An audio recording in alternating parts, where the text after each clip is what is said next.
It's the Karthigai festival and all sir. As I'm suffering from Karthigai festival சொல்லி 2 hours permission manager கிட்ட வாங்கி first அப்பம் பண்ண ஸ்டார்ட் பண்ணேன்.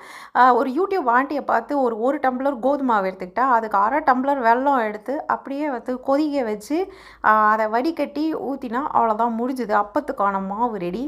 அப்படியே தோசை பேட்டர் கன்சிஸ்டன்சியில் நம்ம ஜஸ்ட் அப்படியே கரைச்சிக்க வேண்டியதுதான்.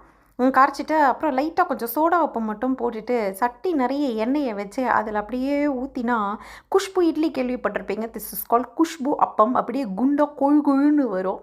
அதுக்கப்புறமா வந்து நான் மாக்கோளம் போட அரிசி ஊற வைக்க மறந்துட்டேன். அதனால் ஒரு ஹேக்குக்காக அரிசி மாவை எடுத்து அப்படியே வெந்நீர் ஊற்றி அப்படியே கலந்து ஃபேரக்ஸ் மாதிரி வச்சு இப்படி கோலம் போட ஆரம்பித்தா வெள்ளிக்கிழமை கோலம் போட்டேன் அப்படின்ற மாதிரி டிசாஸ்டர் ஆயிடுச்சு ஃபஸ்ட் அட்டம்ப்ட்டு. செகண்ட் அட்டம்ப்ட் தான் இப்போ நான் பண்ணிகிட்ருக்கேன்.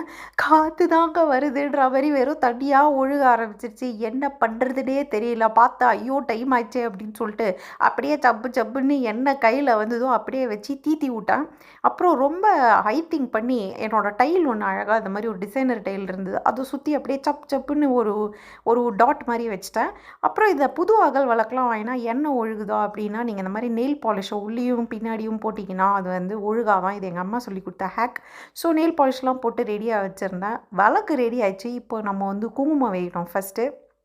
ஸோ குங்குமம்லாம் கலந்து வச்சாச்சு. என்னோடய பெரிய அழகான கேரளா விளக்கில் எண்ணெயெல்லாம் விட்டு திரியெல்லாம் போட்டாச்சு. இப்போ now time to do the makeup.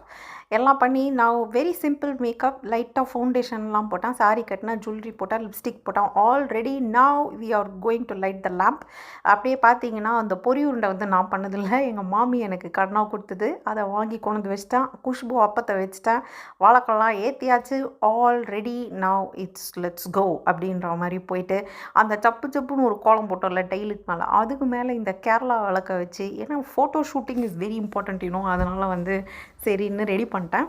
அப்படியே அழகாக இருந்துச்சு அந்த விளக்கு அந்த கோலத்துக்கு மேலே. அப்படியே கொஞ்சம் வந்து வாசலுக்கு போய் வாசலில் ஒரு 5-6 விளக்கு, நம்ம வீட்லேயும் கார்த்திகை பண்டிகை கொண்டாடுறோம் அப்படின்னு மக்களுக்கு தெரியணும்னு சொல்லிட்டு எல்லா இடத்துலையும் பால்கனி அங்கே இங்கேன்னு லெஃப்ட் ரைட் சென்டரில் விளக்கெல்லாம் வச்சுட்டு அப்படியே அந்த அப்பத்தை சாப்பிட்டா சூப்பராக இருந்தது. லைட்டாக கொஞ்சம் எண்ணெய் ஜாஸ்தி. அப்புறம் வந்து ஸ்டைலாக ஃபோட்டோலாம் எடுத்து ஃபோட்டோ ஷூட்டெல்லாம் முடிச்சுட்டு சபா அப்படின்ற மாதிரி சொல்லி நான் கிளம்பிட்டேன். நீங்கள் பார்த்தீங்கன்னா கடைசியாக பாய் அப்படின்னு கூட சொல்லிட்டேன்.